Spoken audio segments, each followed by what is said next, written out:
Good evening, everyone. Thank you very much for joining myself, Ben Perry, Lily, and Hannah from Sullivan and Cromwell for this live fireside chat. Thanks very much to Sullivan and Cromwell for inviting me to host the chat. I'm Husnara, the editor of chieflittlecareers.com, which is a newish website for everyone who is interested in a career in law. You'll be able to find free resources there to help you break into the profession, but also content that's designed to help you succeed once you secure that or sought after or highly sought after training contract. Just a couple of points, housekeeping. The event is being recorded, so be conscious of that. The cameras will be switched off for all participants, as will be sound. We want you to be able to ask our guests as many questions as you want to. So to enable that to happen, you can post those on the chat box, and I'll allow 20 minutes at the end of my questions for students to ask questions. I've got some here in advance already, so I will go through those first before we open up the floor to everyone else. Let's start then, I guess, by getting my three guests to introduce themselves. Ben, it makes sense, as you're the partner here, to kick off. How are you doing? Good, thank you, Sarah. It's been a busy day, but very pleased to be speaking to everybody this evening. And just to quickly introduce myself, I'm Ben Perry. I'm a partner at S&C. I've been a partner since 2008 and with the firm since 2000. And I'm also the graduate recruitment partner and training principal here. And in my day-to-day job, I head up the UK M&A practice here at S&C. We'll find out a bit more about your career story later. Let's get Lily to introduce herself next. How are you doing this evening, Lily? I'm good, thank you. Hi, everyone. I'm Lily. I'm an associate here in London at Sullivan and Cromwell. I work in Sullivan and Cromwell's general practice group, doing mainly corporate and M&A work. I'm originally from Austria. I studied law at Queen Mary University of London and joined S&C as a trainee in 2017 and did my training contract and qualified in 2019. Thank you. Again, we'll find out a bit more about how you got to S&C in a moment. Hannah, how about you? Yeah, hi everyone, I'm Hannah. I've just qualified at S&C into the general practice group, so I'm doing a little bit of everything at the moment, including finance, M&A, capital markets. I trained at S&C and I did a vacation scheme before that at S&C. I'm from the UK and I went to university in Oxford. Thank you very much. So, Lily, let's kick off with the question that everyone dreads, and you can't get away without answering it, both on application forms, and it's highly likely that it's going to come up at interview stage as well, which is why law? So why?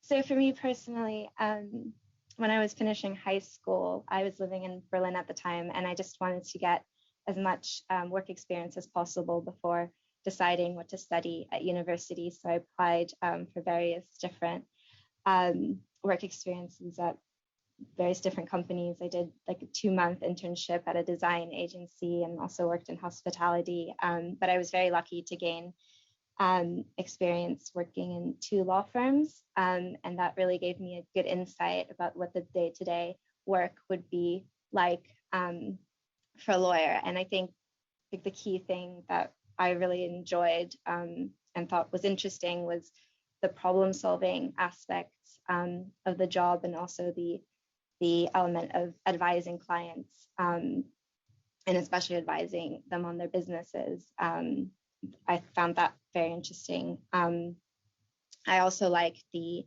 teamwork aspect of it. So even today, like we always work in teams and learn from each other, and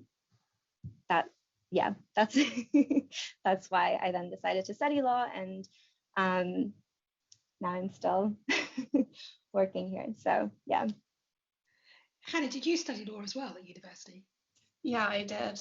So how did you find the academic study of law to the sort of day-to-day work that you're doing as a transactional lawyer in the city? I think it's really different. Obviously at university, it's very much a solo enterprise. You're like self-motivated and you can do as well or not so well as you like. Whereas in practice, you're pretty much always working as part of a team, especially as a junior. And so what you do is feeding directly into other people's work schedule, which I guess in terms of timeline has an impact on when you do your work, but also it's nice that it's much more collaborative and you can share ideas with people that you're working with.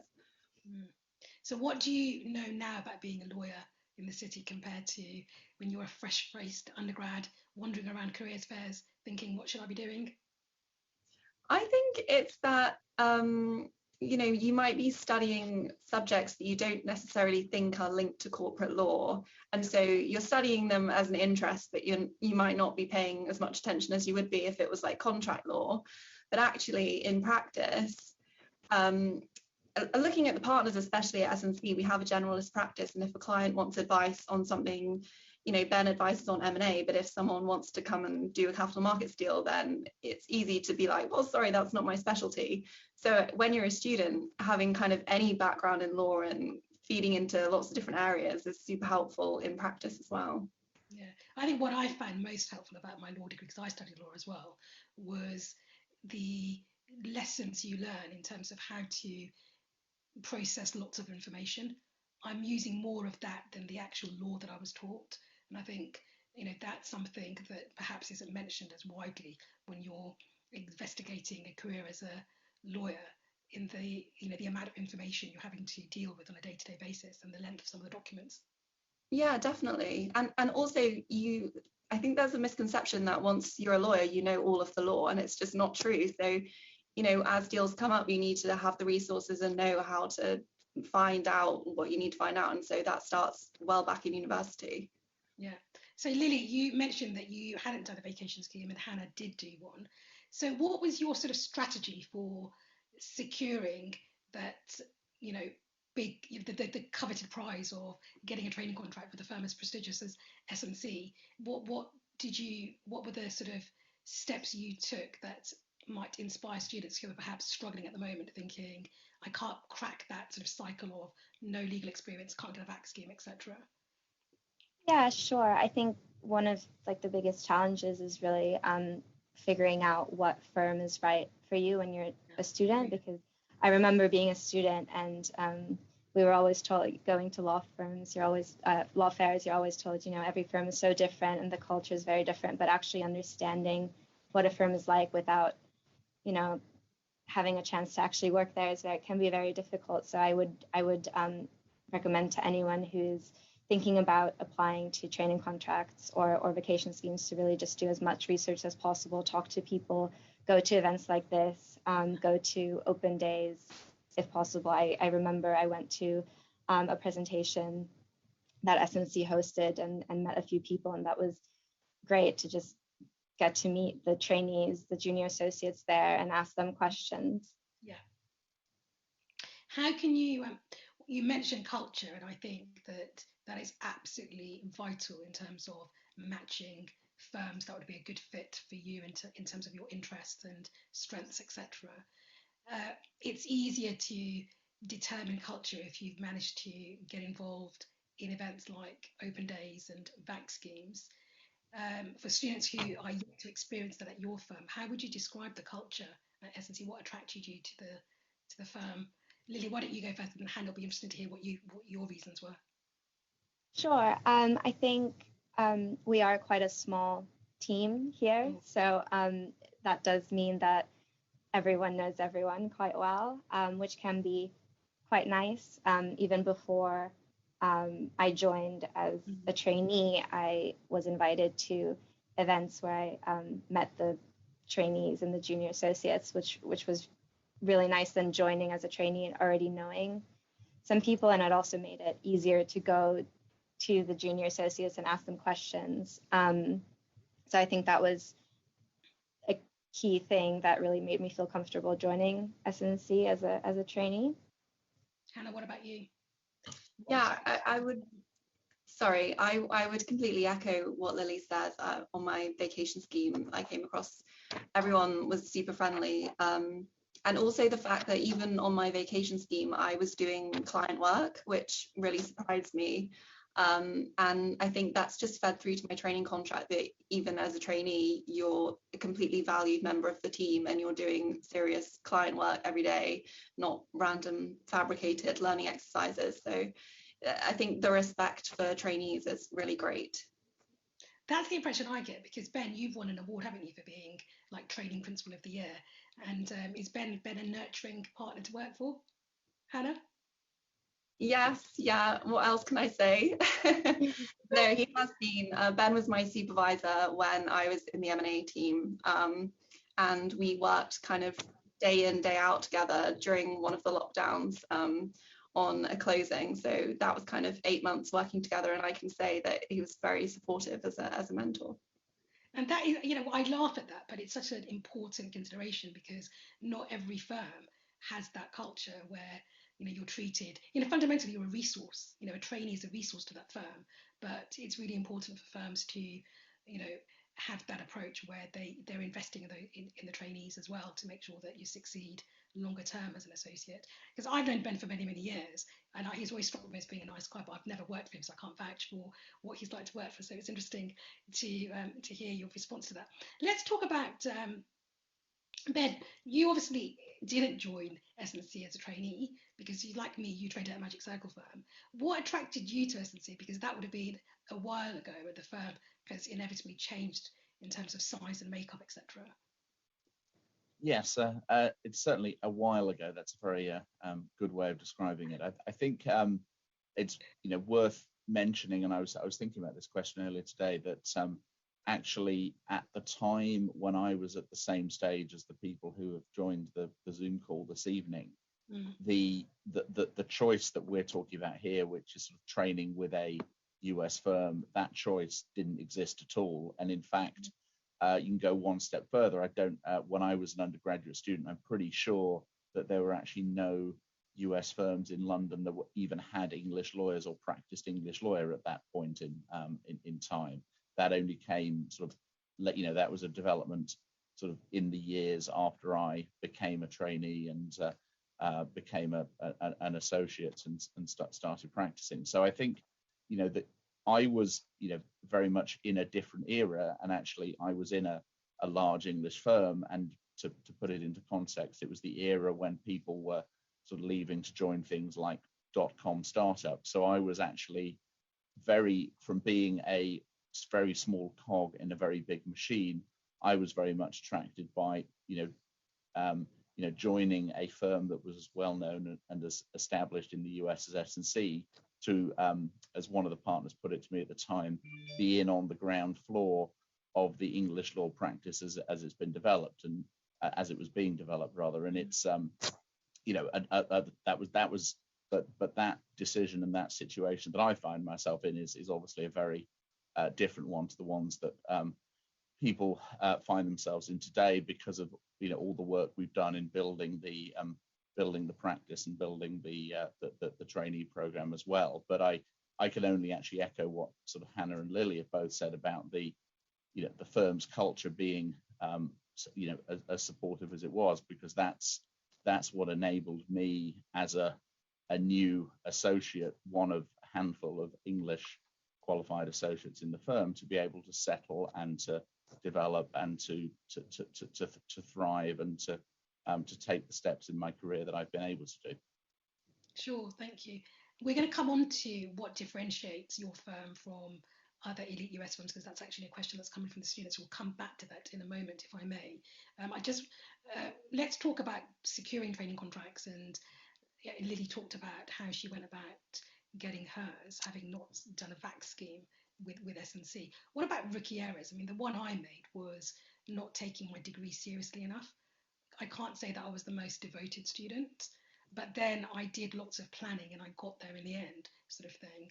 Lily, what do you wish you had done differently in terms of, silly mistakes or misunderstandings that, sent you up the garden path, so to speak? Sure. I think it's important to do as much research about the firm as you can, and not just send applications that are completely generic, because law firms get a lot of applications, and you really have to make sure that your application stands out, and is interesting and really shows your motivation and why you should join the firm. So I think research is really key, and talking to a lot of people, getting to know as many people as you can, and that would be my advice. What about you, Hannah? What did you do wrong that you now know, that you can tell students to avoid?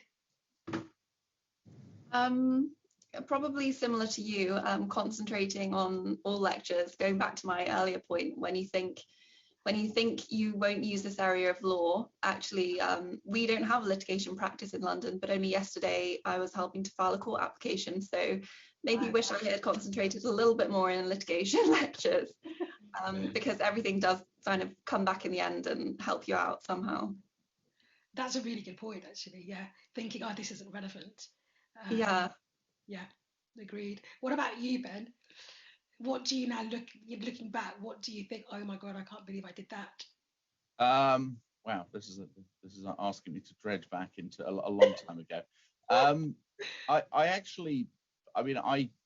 would contextualize this by saying that when I was at this stage, it was the pre-internet age. So the thing that the thing that stands out now is actually how little information there was, and how much of it was word of mouth, and sort of passed on apocryphally. And again, I think it's I was like sort of most people. I remember doing training contract interviews. I got offers at some places. I got rejected at least as at least as many, and if not more. And I think what I know now, being an interviewer rather than an interviewee, is it's just important really to do some of the interview basics well. I don't think I probably didn't pay enough or attention to it at the time, or I just sort of let it flow more naturally and see if I had a connection with that person. Looking back and looking at some of the soft skills you develop through your career and your working life, you now realize how you might have approached those a bit differently. But again, a lot of that comes with the benefit of experience. Yeah, and just picking up on what Lily said about researching firms, really thoroughly, I think one of the other mistakes I made, which makes me cringe now, is picking firms because I always thought bigger was better. Picking firms based on how shiny their offices were.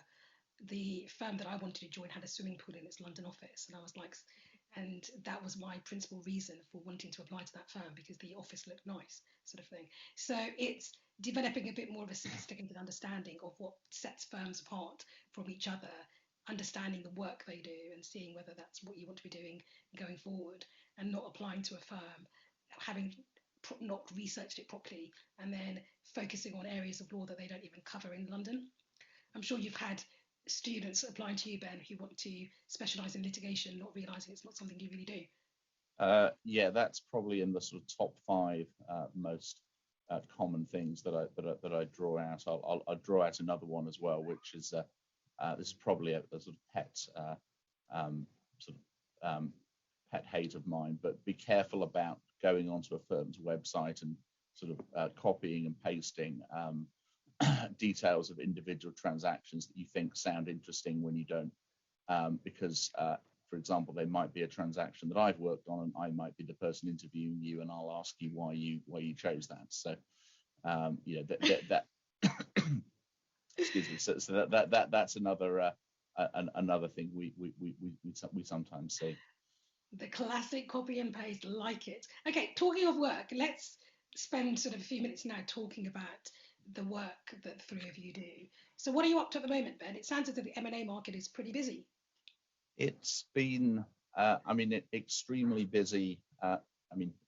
Several years, and I was looking at something the other day that how sort of busy I'd been in the last 5, 6, 7 years. But I think if you look at the past 18 months, there are really 2 things that stand out. Firstly, there was after some initial uncertainty for a few weeks in the spring of 2020 as to what was going to happen, I think the level of activity really took off. And secondly, because people were not traveling or holding physical meetings and everything was being done online, what you found is deals were actually being done at a much quicker pace than they had been when you had all of those other constraints to deal with. So it's continued to be sort of very busy, across the firm and across the office with a wide variety of different things going on at any one time. And as I think sort of our managing partner put it when he was talking to the new lawyers a few weeks ago, it's a great time to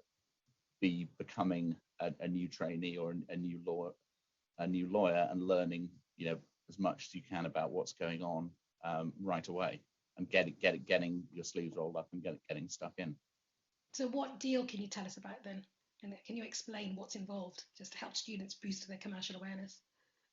Sure. Well, obviously, I can't talk about anything I'm currently working on that hasn't been, of course, hasn't been announced yet. I think there's, probably a good, just something that I and a team, I led a team here working on this deal in the autumn and winter of last year and spring of this year, and it was a public takeover of a listed company. A company actually that had only been on the stock market, I think, for less than a year. That company was called Callison. It was it supplies smart meters for use in the home. So gas and electricity smart meters. It's obviously a fast-growing business, given that the focus on energy efficiency and energy costs as well. And that was bought by a consortium, so a group of 3 different investors, and we represented one of the investors, which is the infrastructure funds managed by Goldman Sachs, which is one of the world's leading investment banks and financial services firms. And we were involved working closely with the team there, but also in all of the discussions, both among the group of investors and with the company Callison that was being acquired. Sure. So what would an associate or a newly qualified lawyer be involved in on a deal of that nature? There were actually on that particular deal, it was one of these deals that was being done in a very short space of time. So we had a team of different sort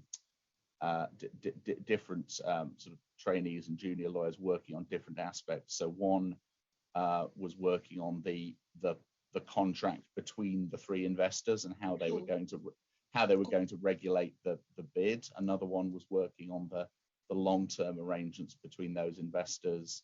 Another person was helping with what we call the public documents. So there are announcements that go out. They're very long and contain a lot of technical detail. Another was helping with some of the financing aspects. So actually, in something like that, there's a lot going on. It's my job as the partner to stay on top of all of it, and then people can get a lot of sort of direct exposure and responsibility. And very often it's something that the person may not have done before, but they can come and talk to me or others who've done it, and to help get up to speed very quickly. So Lily and Hannah, how do you get your head around a deal so big, and what sort of things would you typically be doing on a day-to-day basis? Hannah, go on, you go. Sure. So as a trainee or a junior, I think the first touch point is whoever the mid-level or senior associate is on the deal. In my experience, I've been brought on to deals not from its inception, so there's been some background come up to speed with, and the kind of mid-level associate is usually there. And that's the thing about S&C, we really have an open door policy. So if ever I'm working on documents or a deal that I'm just not familiar with, I'm good friends with all of the mid-levels. So that's super helpful. They can fill me in from the start of the deal and then get me involved. Yeah, thank you. Lily, how about you? What sort of things do you do would you be expected to do on a deal like that? Yeah, so generally we, like Hannah said, we assist, the more senior associates, we help them with preparing drafts of documents, maybe announcements like Ben mentioned, the public documents, or reviewing things, doing research, any like tasks like that might help to prepare the documents. Those are like generally the typical tasks: research, drafting, emails. Sure. So plenty to keep you busy. And Ben, this is a deal that has a public element to it. On a private M&A deal, the biggest documents would be the SPA, the ED report, etc., or due diligence report. What are the key sort of documents and any other sort of standout features of a deal of that nature? It's really the key feature is you're dealing in a takeover. You're playing by a set of rules that are called the takeover code. Sure. It's lawyers of a certain generation refer to it as the blue book, and they're book. actually in a they are in a little although you still get a little blue ring binder to keep in your you do now in your office, yeah, although it's all online as well. But you're really there is a contractual element to it, but actually those rules limit actually what a target company is allowed to agree to in its contract with the bidder. So one aspect of what I was talking about, which was the relationship between the group, the three group, that was all founded in contract and drafting and negotiating contracts. The other half of it is actually, and this is one of the areas where public M&A is more interesting because it's more tactical and it's more strategic because it's about navigating the constraints of the rules in a way that works for both parties, as well as a key element of also making sure that you always stay on side of those rules as well. So actually that part of it is again there's there's a lot of sort of experience and judgment that goes into that, but it's also it's also in my view a sort of interesting aspect that you don't get on a purely bilateral private M&A deal. And I think public deals by their very nature tend to attract a lot of press attention, don't they? Because it involves bigger companies that are typically household names. So there's that side of things and the gratification of getting involved in something so high profile and seeing it in the headlines, etc. It does actually, yes, in my experience, because those are the listed companies where either individuals have shares or the funds that provide our pensions have shares. Their news is reported in the business newspapers, and there's been a lot of that activity in the UK in recent years. And one of the reasons for that is actually in contrast to some other jurisdictions, the UK still operates a very much a level playing field approach and has remained sort of very much open to those kinds of transactions. So a good commercial awareness point, for example, is you read a lot about companies being taken off the stock market by private equity owners who then who and one of the justifications is often that they want the companies themselves and their management teams want to make improvements to the business that they find harder to do while they're under the glare of the spotlight of being a listed company.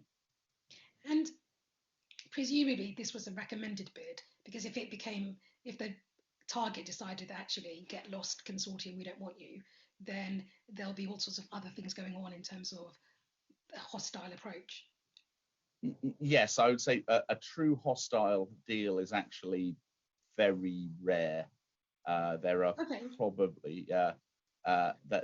probably no more than a handful of those in any given year, and possibly not even that. I mean, those are the things that there were a lot of those in sort of the 1980s and early 90s. There's a famous book about one in the US, which was the bid by KKR, a private equity firm, for RJR Nabisco, and that's the deal that from the book, which is called Barbarians at the Gate, was I've got that on my written about. bookshelf. It's very Right. thick though, and I haven't started it. I might see if I can get an audio version of it. Yeah. So that those are much rarer, because actually you have to have sort of, in both instances you have a target company that for whatever, for its reasons wants to resist the being taken over, and you have to have a bidder that is prepared to go all the way with making an offer, even though the target board is not recommended, and that's quite a relatively rare confluence of factors. Well, my claim to fame is I was involved in one when I was a lawyer, and it was really, really good fun, albeit exhausting. Hannah, you mentioned capital markets, which is another area that, transactional work. Ben, it'd be really helpful if you could, again for the students' benefit, give us a split of the different areas of transactional work that the London office does. Sure. And actually, there was a question submitted, which I will address as I'm giving this answer, which was... Shall I just reward the student who asked that, because they're probably waiting for their question to be asked? They'll probably... I was just about to blurt it out, but... yeah, go on, you go for it. The question, which was submitted anonymously, was it picked up on, I think, something Lily had said about general practice, and it said, well, what is general practice and why did you choose to qualify there? Well, general practice, whilst it sounds actually like something you would get in a high street law firm, which is what I first thought when I heard the term many years ago, it's actually really just a sort of a grouping, and it's always been this way at S&C, of all areas of transactional practice, because actually historically the firm, unlike a lot of other firms, has not been as compartmentalized into different practice areas. So within what we call general practice, or GP for short, in London there are really four main areas to that. One is M&A, which we've been talking about, where I spend most of my time. The second one is capital markets, which essentially is helping companies raise money either in the equity market, so companies that are listed on the stock exchange, and by issuing shares, and it also involves helping those companies borrow money through the issue of bonds, which are basically IOUs that are issued to the market and carry interest. The third area, then, sort of leading on from that, we have a large practice in leveraged finance and restructuring, and in recent years there's been a lot of focus on the restructuring part, which is put simply, it's the company that's borrowed money and things have gone wrong. It's either borrowed too much or it hasn't, it's got liquidity difficulties with repaying that money, and a solution has to be found. And then the last area, which actually is the one where I started working in when I first joined the firm, and that was the foundation of the English law practice, is sort of project development and finance, which has historically been based around very large infrastructure projects and very long-running transactions. So one of the main transactions I worked on when I was an associate, and it took at least 3 years, sort of from start to finish, was the Baku-Tbilisi-Ceyhan pipeline, and that was a sort of major oil pipeline from the Caspian Sea to the Mediterranean through Azerbaijan, Georgia, and Turkey. So those are the four transactional areas. People spend time in at least two of those during a training contract. In London, we also have sort of specialist practices in antitrust or competition law, which actually within our firm and within a lot of US firms is actually part of the litigation practice. So when Hannah was talking about us not doing litigation in London, that's the traditional type of court-based or arbitration-based litigation. The antitrust lawyers actually are technically litigators, and then the other one is tax law, which really underpins all of the transactional areas. Antitrust is very, very closely linked with M&A, obviously. Sure. By the way, that question, thank you for answering that, because that came from anonymous. It also came from a student in advance called Brian. And he actually asked the question in two bits, which was the generalist approach, which you've dealt with. So I might as well go straight into the other half of his question, which was what differentiates SMC from other elite US law firms in London? Okay, I think that's it's a very good question. I think it comes back actually to what we said about culture. I think what we have is an extremely supportive, close-knit and collaborative culture, and I think ultimately both Hannah and Lily have referred to it being a small team. To give you some context, we're about 80 lawyers and trainees in the office, but actually about half of those are US qualified lawyers. So it's very much a joint US and UK practice. We work not just, people who join here work not just with the English qualified lawyers, the UK lawyers, but also closely with US lawyers as well. And I think we're probably unique among, or almost unique among US firms in London, of having that size and quality of US practice alongside people working every day under the same roof alongside English lawyers as well, and that feeds into the kinds of work we do as well. Other firms are configured quite a bit differently, but there aren't that many who are configured in the way that we are.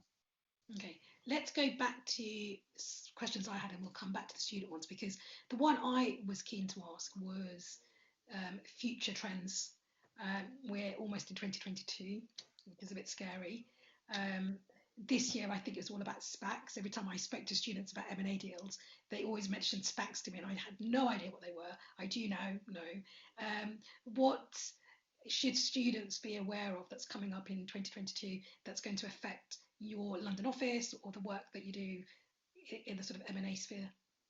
Well, the first two letters are the same. It's the SPUR, but it's I'm going to talk about spin-offs. And okay. They sound like Lewis Hamilton losing control of his car and going off the track, but that's not what's. So it comes back to the sort of the public company arena, and there are lots of large listed companies, and there's also shareholders in some of those companies.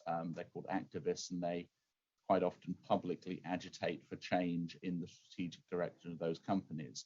So what you're now, and these sort of the two things I'm going to talk about have been very large things in the US in the past few days. So firstly, General Electric, which is one of the biggest companies and best known companies, not just in the US but in the world, has announced that it's splitting into three companies.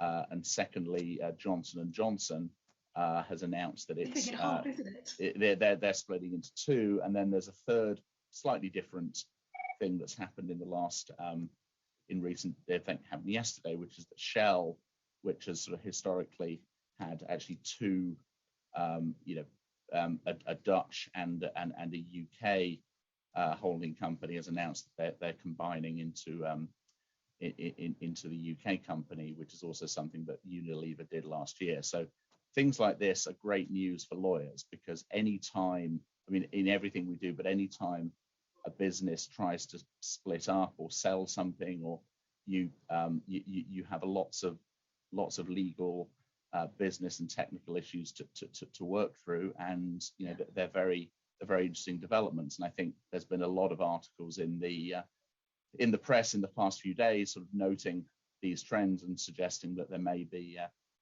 others who will go down that path.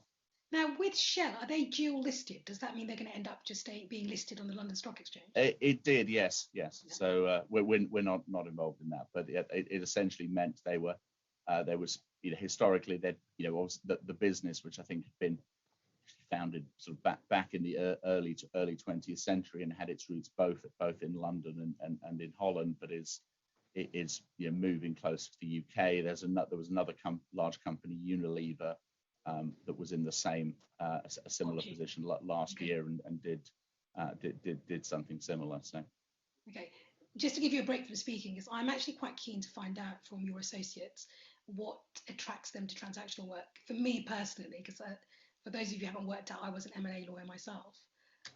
I just like the fast-paced nature of the work. Everything moved at pace. It was high profile. What about you, Hannah? Why transactional work for you? I think it's similar for quite a lot of lawyers that work transactionally. It's fast paced, it's stimulating. No day is ever the same. You do learn on the job. Even as a senior associate, I imagine that will continue to be true. Even as a partner, probably, Ben can testify to having to learn on the job. So it's great to be able to work, across the globe, different time zones, different clients. And as you say, having kind of household names at the end of the phone is quite cool. What about you, Lily? What attracts you to transactional work? Yeah, I definitely agree with Hannah. It is quite fast paced and fun at times and challenging, but it's also very rewarding at the end, which is great. Also, the constantly learning by doing and learning on the job and the problem solving element of it. And yeah, those are the main things. And it is a really important consideration, isn't it? Because I tend to put lawyers into the following categories. So high street versus sort of commercial. And then within the commercial sphere, do you want to do sort of big ticket transactional work? Because that is more sort of fast paced project management, perhaps less black letter law versus contentious, which covers litigation, arbitration and ADR. And then within the transactional sphere, you've got your approach, which is the more generalist, or whether you want to become quite specialized. And I think that's another differentiating factor, isn't it? Some US firms are very specialized in one area of transactional work. Would you agree, Ben? Yeah, I mean, I would. It's really about, I see that as sort of being very much up to the individual.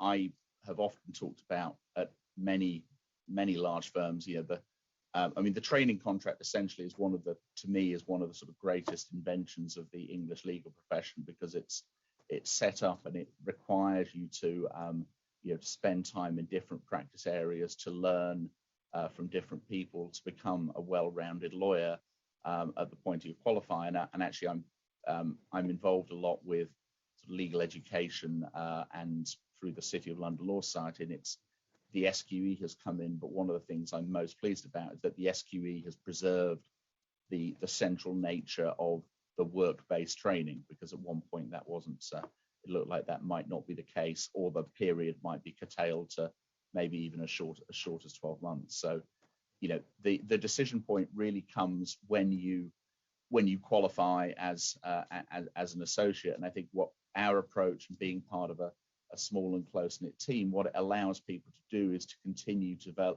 develop those different types and ranges of experience. Whereas at a lot of law firms, you're essentially applying for another job, the post-qualification job, and there may not be enough spaces. And if you have to apply to a particular area, and secondly, there may not be the spaces in the area that you've decided that you would like to pursue. So it was actually sort of when I moved to S&C, I had qualified at a large firm, and I then spent the 18 months after qualification doing one type of the same thing after another. And to be honest, I quite quickly became bored and was in need of a fresh challenge and something completely different, which is how I ended up where I am today.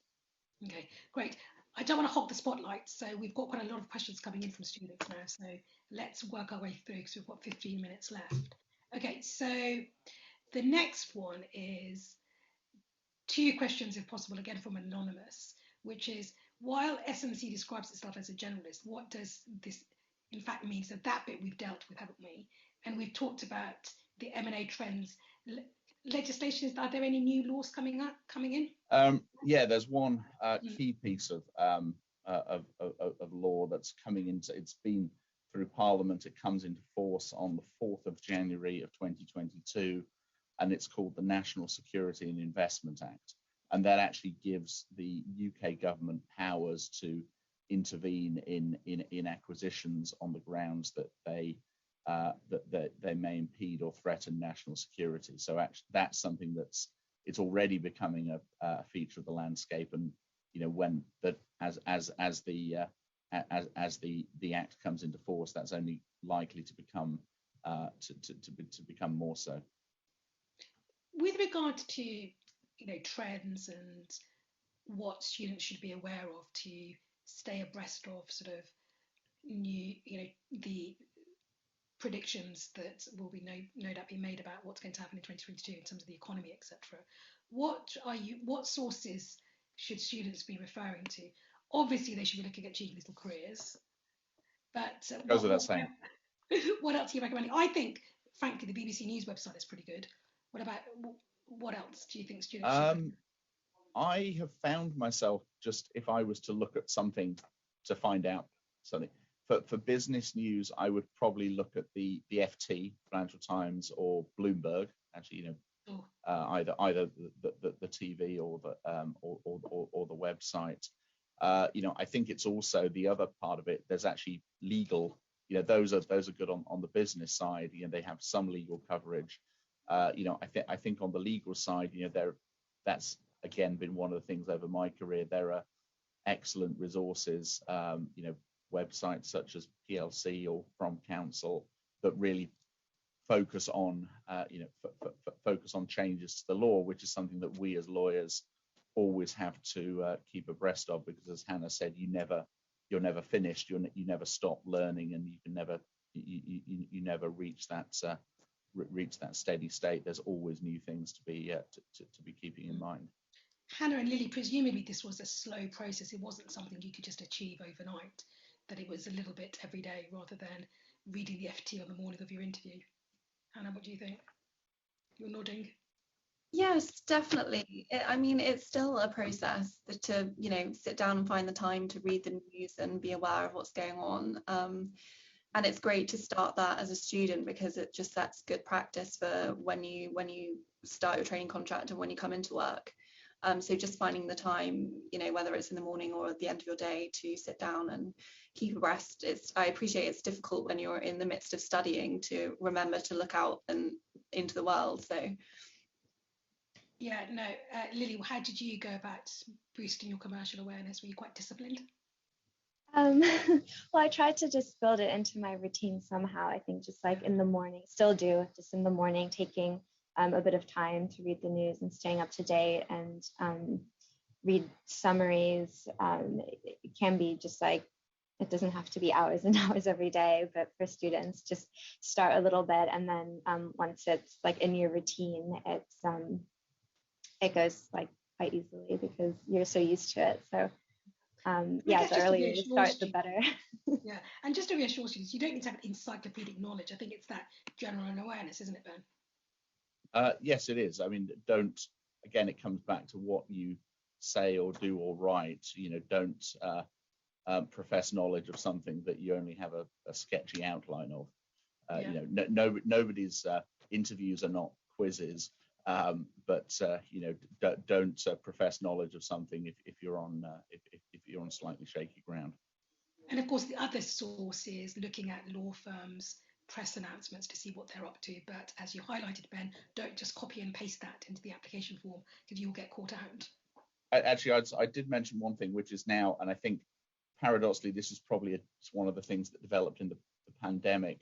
Law firms have always written memos or bulletins about areas of interest or developments. I think during the pandemic, a lot of that became really turbocharged when people in that, particularly in that first few weeks when people were adjusting to working from home, and the fact that the whole world was working from home. So that's also it's all part of thought leadership, but looking at what firms are writing about to their clients is a really good way of getting into that. And I think that really does set strong candidates apart, doesn't it, from the sort of your average candidate, in that the stronger candidates, the ones with star qualities, tend to have a much better appreciation of what the law firms they're applying to actually do and who they do it for. I think that's right, and it's really one of the key distinguishing attributes. It has to someone who has a well-developed appreciation, not just of what we do, but also of how they see themselves fitting into it. Really, sure. could really stand apart.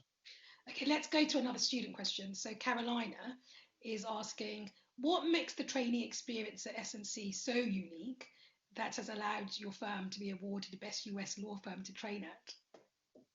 I'll start that. I think it really is a combination of all the things that we've spoken about. But I would like to think it's it's because of the it really starts when people are at interview stage, vacation scheme, and then if they're made offers and accept the offers, we want people firstly to feel part of the firm, because often it's several years before you actually start working, and I know from my own experience that's a long and quite sort of uncertain period quite often as well. So I think it starts with really sort of keeping in touch with people before they join, and then I would like to say that it's when people are here, it's because of the the support network and giving people better and bigger opportunities, whilst allowing them to know that there are people at hand to help, and that you're not just on your own. Hannah and Lily, did you want to add anything to that? Yeah, I agree. Go on, Lily, you go first. You're going.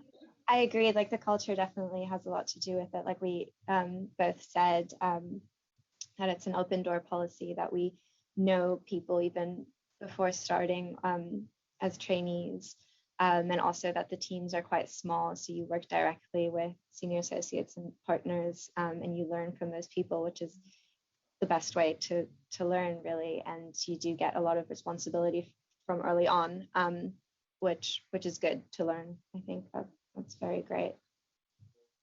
And Hannah, what did you want to add?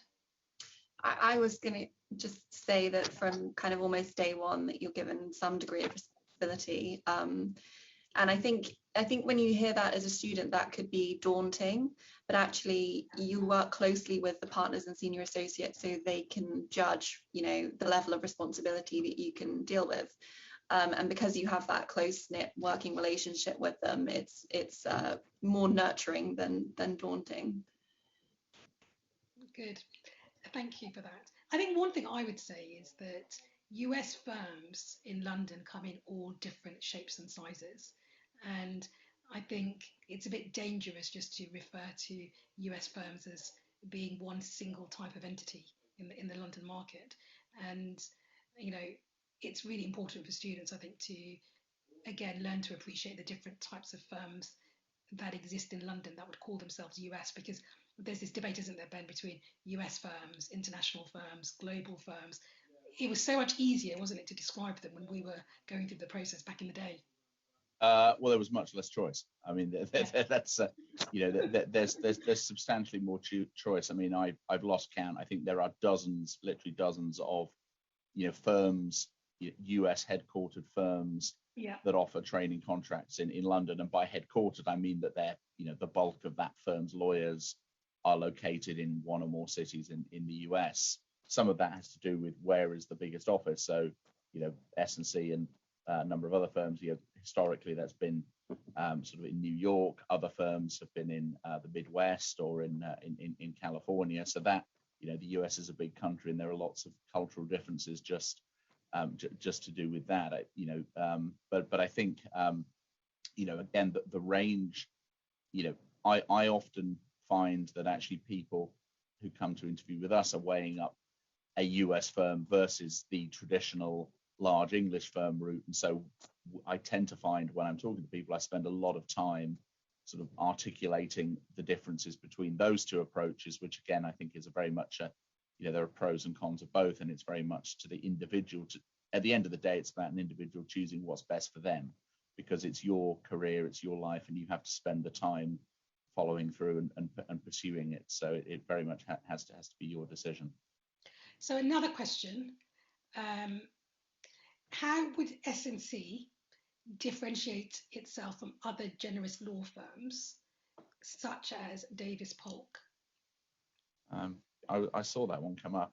That's a tough one, actually, because actually Davis Polk is a very good firm, and also it's everything that I've described is probably, if I was to pick one sort of other US firm in London which has got the largest number of similar characteristics, it probably would be Davis Polk, actually. The one thing I'd probably sort of say is I think we have a sort of slightly wider range of practice, particularly on the finance and sort of the infrastructure side, and on the the competition side. So I think there are some opportunities here. And the second thing is, I mean, we've been sort of having English lawyers in London for over 20 years. They've probably only done so for about 10 years, I believe. But actually, there's there are a lot of similarities, and I don't think, again, I think we're going, very much sort of trying to present sort of who we are. It's really for the as the student coming in, you actually sort of have to try and get to know the environment and do your research and try and think about which is the better firm for you. At the end of the day, you can only accept one offer. So can I just add to that? You'll thank me for this, because I know both firms pretty well, because I know your opposite number at Davis Polk, because I went to university with him, and character-wise you're quite different. You're both very nice, but I agree with you, Ben, 100% about your London office being a lot broader, because if I'd encourage whoever sent this message or question to go and do a bit more digging around Davis Polk, and their practice areas in London are a lot more limited. So ultimately you've got to ask yourself, do you want to be a true generalist, or do you want to focus on certain areas of transactional work? And then culturally, the key here is, as you said, Ben, to do your own research and to form your own opinion. Yeah. Right, so the other question I had in advance, apologies, I just need to look it up, my phone's died on me. I can.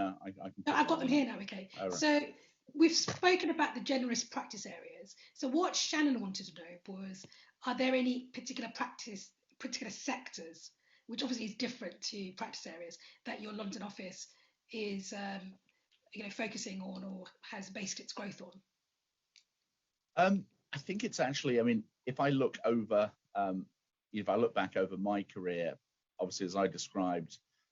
When I first started, there were a very small group of English lawyers doing project finance. So over time, we've added all of the different practice areas that I've described. So the M&A, the capital markets, the leverage finance and restructuring, the competition and the tax.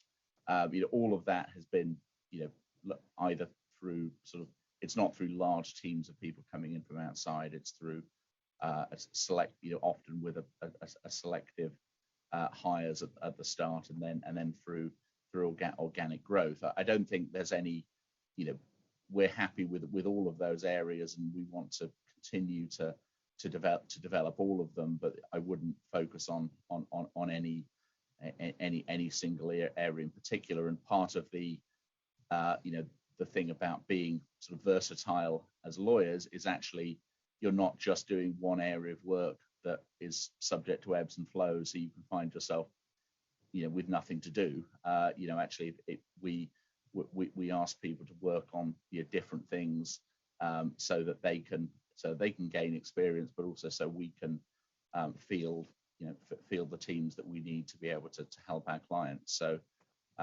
in terms of you read there's a legal press industry that sort of has developed on people moving firms and lawyers being hired, but we're really focused on organic growth in all of our practice areas. The future trainees are the trainees of tomorrow, and they're the associates of the day after that, and then they're the senior associates and beyond. So that's very much what we're focused on.